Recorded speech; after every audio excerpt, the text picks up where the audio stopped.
Welcome back to the Godly Young Men podcast. This is episode 46. I'm Will Harrop, joined by Joe Wilkie. I say joined by, you're always here. So you did miss one episode, right? I did. That's right. I had right. to step in for me. But happy Thanksgiving. We took last week off for Thanksgiving. In case you didn't know, it's been a couple weeks since we put out an episode. But so happy belated Thanksgiving. Happy belated Thanksgiving. Yeah. We both had very good Thanksgiving Yes, weekends. Some good food. Hope everybody enjoyed their Thanksgiving.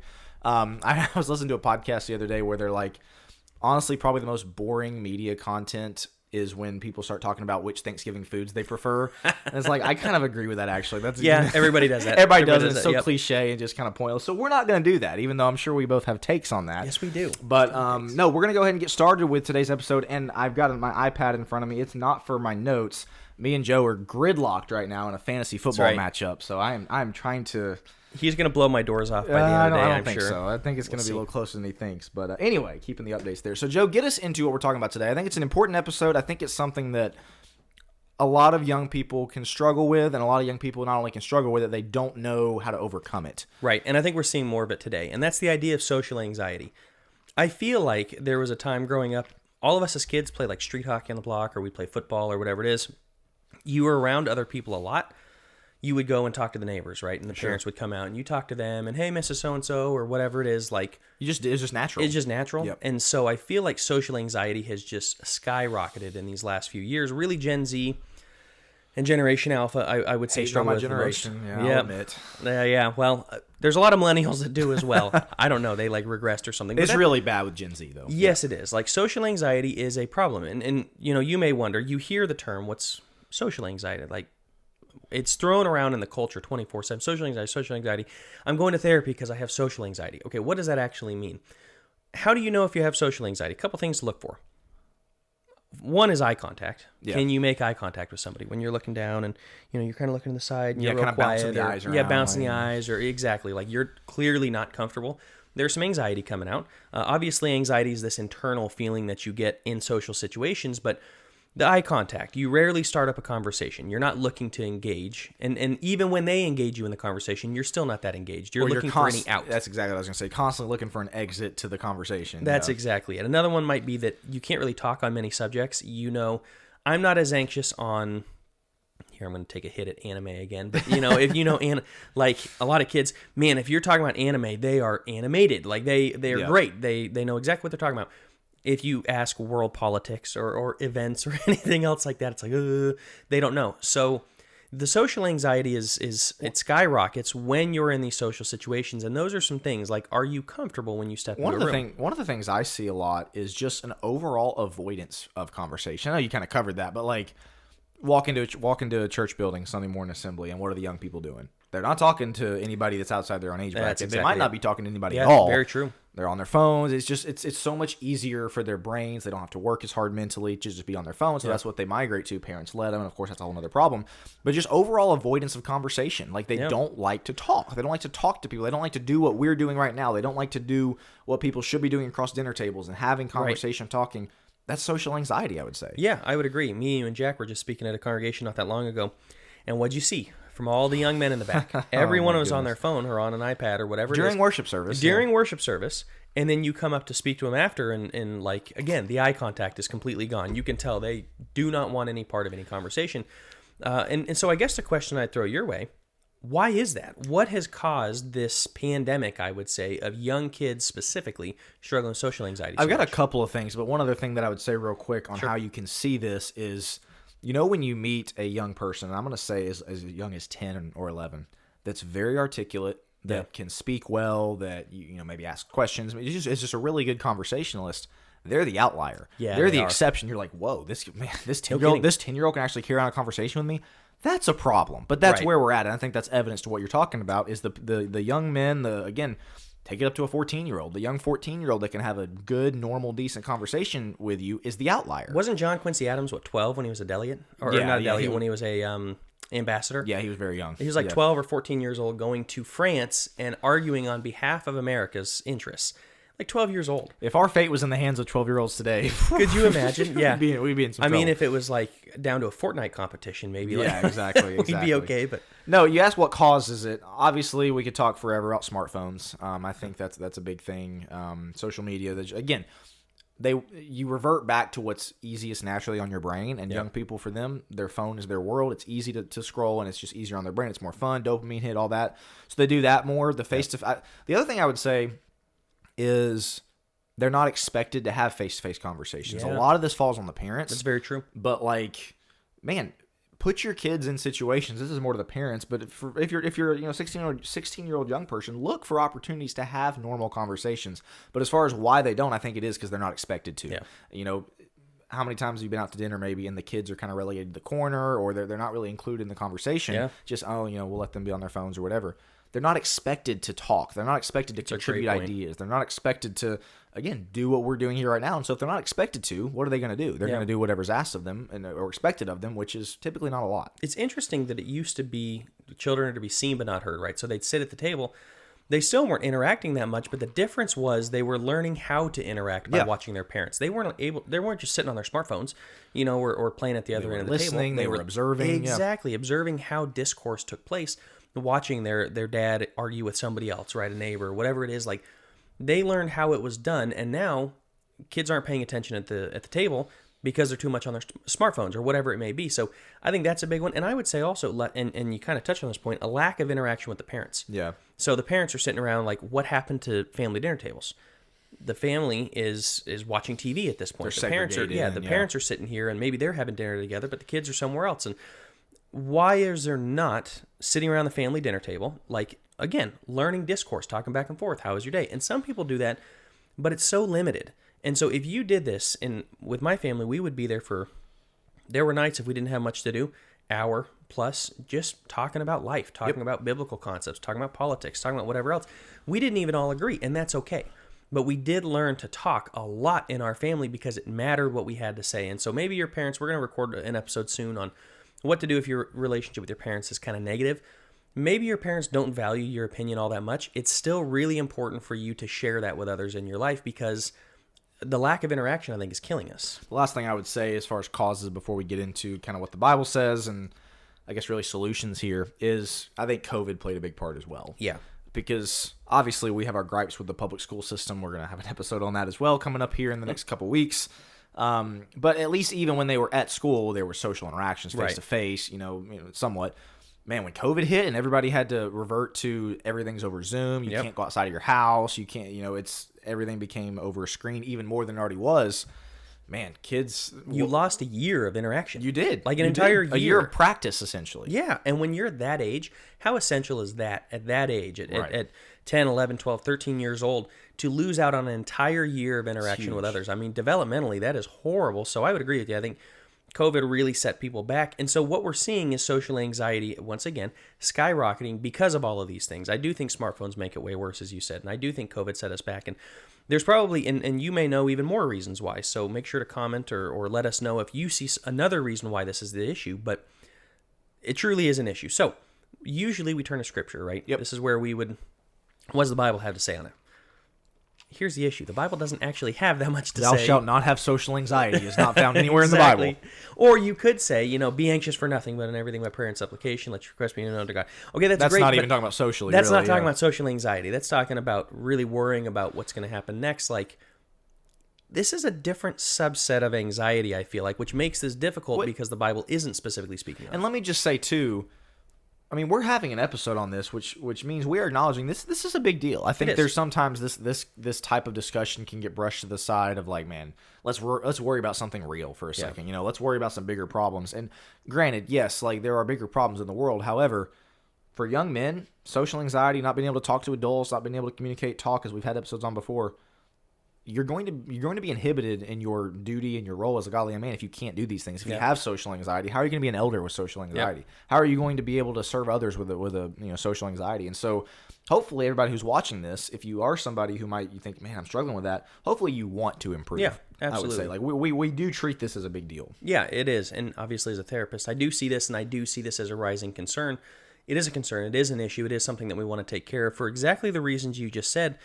A big one of those being, we talk about how to talk to girls, right? Yep. Who you choose in life and the mate and how they're attracted to you, you'll have a certain subset, so to speak, of people and kind of the this sounds horrible to say. I don't know. I if think I know what you're trying to say. Yes, maybe. I don't want to call it like a class, like you know what I mean. There It's are like, certain yeah, people that if you're never going you know, to get. the number rating 1 to 10. If you're a 6 and you can talk, or you will end up with somebody within, I think it's one spot. So you'll either end up with a 5, 6, or 7, and that's talking about looks. But yeah, I think Right. it's the same thing. Yes, that exactly. you're If talking you're about, socially anxious, do you think the ultra, has it all together girl, if you can't barely speak with her and speak to her, and you're really nervous around anybody else, what are luck, the shot, or what are the chances, or what's your shot of getting that girl? Not a ton. So it's not all about the girl. It's not all about being an elder. Obviously, those things may be far off for you or close. It's either just one. about having a successful life. It's about having a successful life. That's exactly it. And so, though the Bible doesn't actually have that much to say on it, I do think it unlocks it. Because let me ask you this: what do you think is the biggest reason? And yes, we talk about the causes of social anxiety, but the root of the problem of social anxiety. It's people. It's young men worried about what other people are thinking of them. Yeah, Bingo, right. It's entering a conversation. Man, I don't want to say the wrong thing. Oh my goodness, I don't want to sound dumb. Oh my goodness, I don't know about this and that. So let me just. Oh, I'm getting. You know what I mean? Like they care so much about what other people think of them that it completely. They shy away from the conversation completely because it's like they don't even consider that the person might think positively of them. It's all negative, Right. And so that would be what I would say. Which the Bible unlocks, because what does the Bible tell us? We ought to find our worth in Christ, not in what others think. Correct. Yeah. Now, you and I were talking before, like, what verses would we go to show we're supposed to have our worth in Christ? Ephesians 1, right? I think you would mention Ephesians, like that has a couple in there. We're talking about being children of God, like, the fact that we're dead in our sins and saved. Like that by itself ought to give us worth. Romans 5, while you were sinners and things like that. Sometimes I think that's a little hard for young people to tangibly grasp. Is what I would say. It is. And I don't think there's any verse, correct me if I'm wrong, if you do know it, let me know, but I don't think there's any verse specifically that says find your worth in Christ. But the concept is there. Yeah. And one of the biggest places that I see this is in the Psalms. Because you see David where he's got a lot of negative interactions. He's got people who hate him. He's got people, who are out trying to kill him. Saul's trying to kill him. He's on the run. All these things. Where does he continually go back to? God. And so it's not like, oh, wow, they hate me. What do I need to do to make them like me? No, he went back to praising God. Exactly. He says, God, you've got me. Another one I thought of was Paul after his conversion. You think he didn't have some social anxiety going to talk to the people that he was trying to kill? Hey, guys, I was hey, what's up? Yeah, exactly. No, I think there'd be some social anxiety there. And what if he had gotten all zeroed into, oh my goodness, what do they think of me? Like, he knew they don't think great of me right now. Let's change that, And so, What did Jesus? I mean, they hated him. Like, the Son of God was hated. And if he was really worried about what everybody else thought, he would have never gone to the cross. So you see all of these things of, I think biblically speaking, we can look at examples. You have to find your worth in Christ and recognize he's the one that holds you in his hand. He's the one that's got you. He's the one that what he thinks of you matters. Whereas, I mean, you may have some 17-year-old at school that's like punking you or whatever, and is bullying you. Nobody's going to remember that kid's name in a year. Like, nobody's going to know who that is. And there are people that still, man, 30 years ago when I was in high school, this guy was a bully and it was a such and such name. Like, okay, you've thought about that a lot. Yeah. Stop thinking about what other people think. That's, and I guess we're kind of getting into the tips there, but I think the Bible really does kind of unlock that for us. So just make sure, I guess the biggest thing we'd say is make sure you find your worth and your value in Christ and what he thinks of you. Because that in and of itself, sorry to cut you off, is going to instill confidence that maybe you don't have. Yes, exactly. And we've had confidence episodes before, but I think that's the point is in conversations, the reason you're socially anxious is because you don't have any confidence. You are so worried about what other people are thinking. And the finding your worth in Christ, the understanding that, at the end of the day, you've got the ace of spades. You're going to, you're a Christian. You're going to win the hand. Right. Your life is going to, at the end of your life, you're going to heaven. Like, that's kind of a mindset you have to keep in perspective of, like, I've got the trump card. I'm it's good. If I follow Christ, it ought to give you the confidence is the point. That's right. Yeah. Yeah, because that can be a little bit difficult as you're, even as you're saying it. Like, I realize it may feel like a large jump from, okay, I know I have my worth in Christ, but when I walk into a room, that doesn't, how does that tangibly? And I think you're exactly right, which is, there ought to be the confidence boost. There ought to be peace about it. And when you're walking into a room, where does your thought go? Because if your thought does go to, what if I make a fool of myself? So what if you do? And you might. That's the other thing. That's exactly it. So what if you do? You absolutely might. And then what? Right? My dad always used to ask me this question. And then what? Yeah. It's like, well, then it would be really bad. Well, okay, and then what? Yeah. And then I don't know, like people would hate me. And then what? And it's like, oh, I guess that's not that bad, right? So just keep asking yourself till you get to the bottom of, and then what? What you're going to get to is, I'm held by Christ. I can't lose value and worth no matter what I do. If I go in and make an absolute fool of myself and everybody in the room is laughing at me, okay, right? And then what? Well, I'm still loved by Christ. I still have value. And just because these people may be judging me, that may be something that if you use it correctly, if you use your social anxiety and even a negative social interaction or social situation, man, you could really use that to your benefit, because then you can take that and grow confidently from that and say, okay, here's what I would do differently next time, or turn that into spinning around. You can make fun of yourself for a second, right? And we've talked about this before. The Be very self-deprecation, careful. yeah. Don't be lean very into careful that, on self-deprecation. Don't lean into it. However, you can laugh along with everybody and go, yeah, I did look kind of dumb. Yeah. Okay, so what, right? So what? So my parents used to say they can't take away your birthday anytime we'd have a bad day or something would go wrong. And you know, the point behind that being like, hey, you still got stuff to look forward to. It's a bad day. It's not the end of the world. Right. You know, you're going to have fun on your birthday. You're going to enjoy, you know, this and that. Similarly, like, they can't take away heaven from you. Again, if you're a faithful Christian and you know that already, no matter what you say, no matter how dumb you think you may sound, or again, I was thinking we should have, like, I can't think off the top of my head of like what's the worst thing I've ever said in public, like the most humiliating thing. I don't know if you can think of it either. Yeah. Oh, you can. Okay. Probably can't share. I'm not gonna share it. Yeah, I can't. I'm sure there's something, but everybody's gonna have that is the point. And so if you go through your entire life like, let me do everything I can to not say the wrong thing ever, good luck is all I'm gonna say. Exactly. You're gonna be overthinking, and that gets us into some of the tips that we've got here. Yeah, get us into those. I brought it up, so I'm gonna skip to number 2 there, and that is stop overthinking it. Yeah, is what I would say. Yep. We've talked a lot about the concept of basing your entire decision-making process, your entire conversation around what are other people going to think about you. And that would be an element of overthinking it, of like you enter in the conversation, all you can think about is, what is this person going to think of me? If I say this here, how am I going to sound? And there really are people, me and you, I don't think struggle with this at all. Like, we're pretty naturally extroverted. We don't have a problem with it. Yep. But talking to people who have this problem, that literally is, they are psychoanalyzing every single aspect of the conversation of like, well, what are they going to think if I say this? Oh, what if I use this tone of voice? And it's like all that's going on through their head.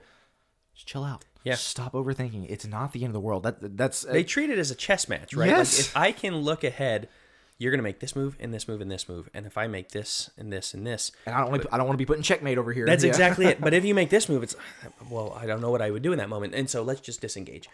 No, it's not. It's not chess. I don't know what board game it would be. It's the game of life. You know what I mean? Right. Like, have some fun. Maybe that's a horrible one, because you can get game of life. You can get really, never mind. Anyway, sorry, going off path there. But I do think a lot of people look at this, to your point, that's exactly it. They overthink it. They treat it like it's chess. They want to make sure that they know every move going into it, and it paralyzes them. And they have this concept of like paralysis by overanalysis, right? Or by analysis. The idea of you're analyzing it so hard. Yeah, exactly. You're so much in your own head that you're just paralyzed. I don't know what to do. And then you look like a real idiot, right? Yeah. Because you're just paralyzed, and somebody asks you a question. You're like, how was I supposed to respond? Well, there is no how was I supposed to respond. Just respond and let them see you. Think about it in the terms of sports. You know, really good athletes playing basketball or whatever. You think they're sitting there every single second overanalyzing every single thing? No, they're just playing. Right. And it's coming kind of naturally to them because they've practiced, and then you can go ahead and get us on the next one if you want. But it kind of flows, and it's natural. And again, yes, there's thinking going on, but it's, I don't know, like it's built in a way versus having to actively think about every single thing. Get us into that second one, because for athletes, the reason they can do that is because they have practiced a ton. That's right. Practice makes perfect. That's a saying as old as time, I feel like. I don't know, maybe somebody originated that like not that long ago, but practice makes perfect. It's so true, because how do you get better at social interaction?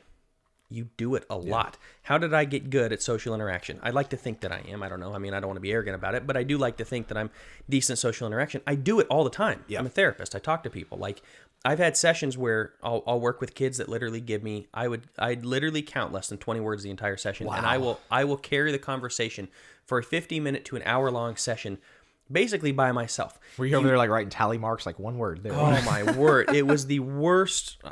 Luckily I don't do that very much. That's agency work, and it's tough. Anyway, sorry. It's tough, and I'm going off topic a bunch today. But the idea is I practiced and practiced and practiced and practiced. You've done the same thing. You've talked to people a bazillion times over. It's the same thing. I don't think we're getting into on this one. Getting up and standing in front of people. Public speaking is one of the worst fears for everybody. People fear it more than death. Yeah. Statistically. How do you get over it?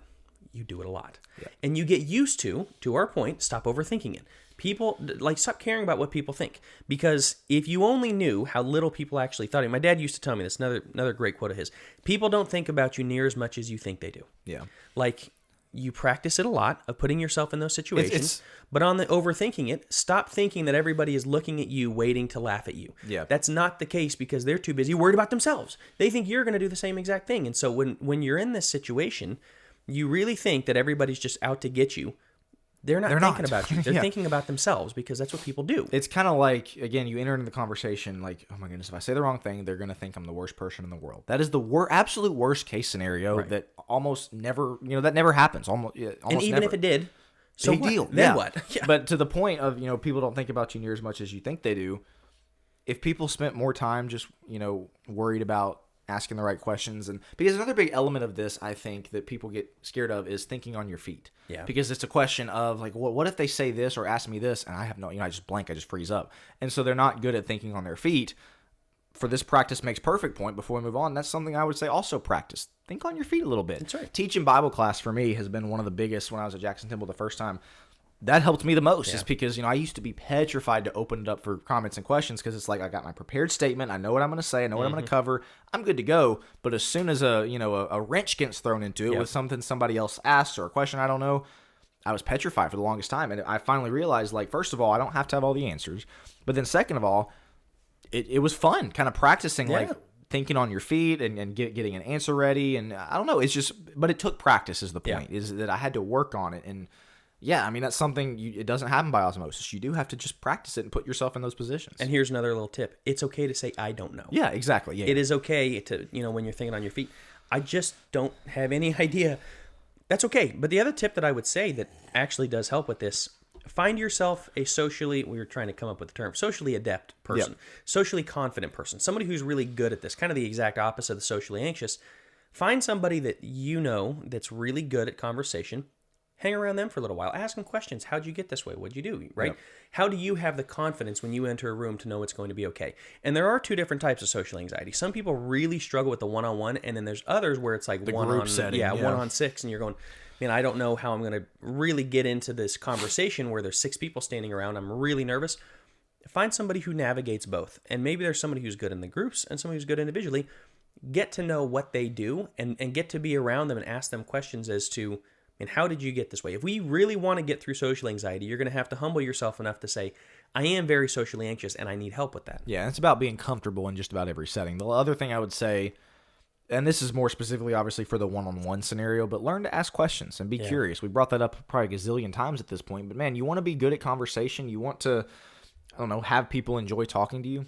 Ask them questions. They like talking about themselves. They like, I like giving my opinion on things. You like giving your opinion on things. And we were talking before we started the cameras, it makes you a more well-rounded person because, again, you've got young people, young men that can kind of only talk about 3 or 4 different things. And if you get outside of that comfort zone, it's like, I'm out. Man, you become more interesting of a person when somebody's telling you about, what they do for a living. And it's like, oh, so how does this work about your field? Yeah. And, oh, okay, so you do that. So what's your schedule here? And like stuff just piques your interest. You start to gain more knowledge. It's just, man, asking questions is just a really good practice. I think this is why Joe Rogan's such a big deal. Yeah. Is he's just incredible at interviewing He asks people. the right questions. He asks the right questions, and he seems to genuinely be curious. He's got people on from every field known to man. I mean, these people are archaeologists and cave divers and everything else on his podcast. How does he have a 3-hour conversation, and a good 3-hour conversation that draws millions of listeners every week? He's curious. Yep. That's really what it comes down to, is he asks the right questions, he's curious. This is a game changer for me because if I'm in a social situation, one way to control that setting, again, we've said this a bazillion times, you talked about, if you're asking the questions, you're controlling the conversation. Yep. So when you step into a room and there's like 5 people, be confident in who you are. Nobody wants to, you're kind of sidling up and you're... People can, I was going to say that a second ago, people can tell if you are uncomfortable with yourself in the conversation. They can tell. Yeah. You show up with your confidence and whatnot, not being arrogant, but just okay with who you are. And then you start driving the conversation. You start asking questions. What do you think about this? Or, okay, top 5 greatest bands of all time. Go. You come up with questions and you get a lot better at asking people questions. People get very comfortable and then they start asking you and you go, okay, I was one asking questions, make a little joke. I was one asking questions, I didn't think about it, right? And then you're on the spot and you start thinking about these things. And your job from that point on is to be honest. That's exactly it. Just be honest, but they already like you. Yeah. You've already endeared yourself to them because you started the question. One thing I would say on that note is, again, because that's what I was thinking, is somebody's going to say, oh man, what if they start asking me questions? The only thing you need to be thinking about from that point on is, what is my honest answer? Yeah. That's not what people usually think about. What people usually think about is, what answer is going to make me look the best? Yes. What answer is going to sound? What answer is going to sound the great smartest? What answer is going to paint me in the best light? Yep. Don't worry about that. That's when you're going to get into social anxiety, if you're constantly having to think about, man, what do I need? What do I need to say? Just answer honestly, and that speaks to your I don't know point. Maybe you don't know, but if it's anything else, just answer honestly. That's all you have to do, and that's what they're looking for. And this opens up into a very good discussion. What you just said. You have to genuinely like yourself. Yeah. That's really what it comes down to. You have to genuinely like yourself. You have to be comfortable with yourself, because the only way you can be honest is if you're comfortable in your honesty and in who you are. Sure. And if I project Joe as Joe, I'm not projecting Joe the cool guy or Joe the smart guy or Joe. It's Joe as Joe. What I know, and what I don't, I don't. That's okay. And if I'm confident in that, if I'm comfortable and at peace with myself, I'll fit in anywhere. Yep. Because I'm not worried about what people think. And if they think that, wow, that guy knows nothing, he's an idiot. Wow. Okay. Move on. That changed my life in what way? I mean, there are certain people that what they think of you probably matters. Your boss, he can fire you. That's not good, That's right? true. Your family, family. your family. Wife. Yeah. I mean, those things probably matter more than others. Even that, though, I deal with clients all the time. So what? Okay. Take it. Understand, why do they think of you in this way? If there's something to learn from it, obviously open yourself up. You can't allow what other people think of you to be the basis or foundation of anything. I talk about the identity rings. If you're comfortable with God and you're comfortable with yourself, everything flows from that. But if you're trying to make everybody else comfortable, you're moving outside in. You're never going to get all the people to like you all the time. It's never going to happen. Embrace that. Be okay with it. Be comfortable. And recognize, as long as I like myself, I'll put it out there. And if I'm repulsive to people, I'll figure out pretty quick, okay, well, don't do that, right? Yep.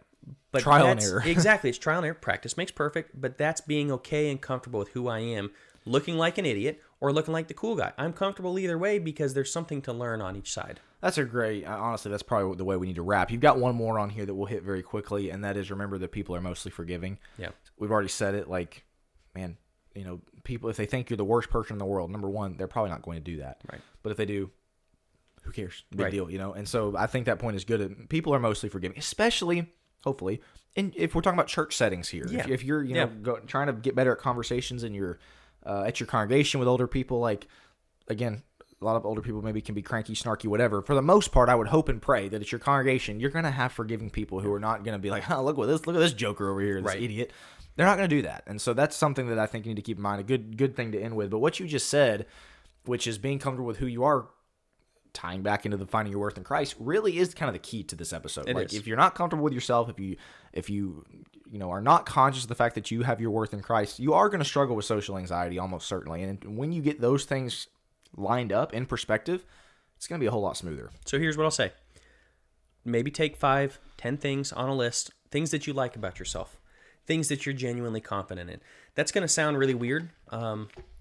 It's going to sound like, you want me to be arrogant. You want me to just list all the things I'm good at. No, I want you to find confidence. Absolutely. I want you to find, what is it that I can really, that I feel like I can present to other people. Okay, work on presenting that.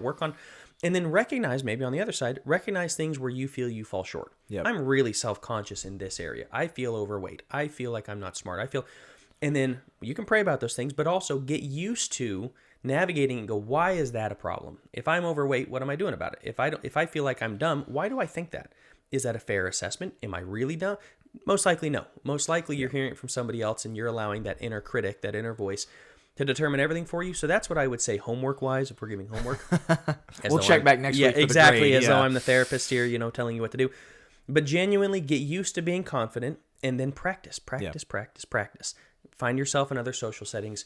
Maybe start with just one person, then move to 2 or 3 people, engage them, and then next thing you know, you'll be leading the room.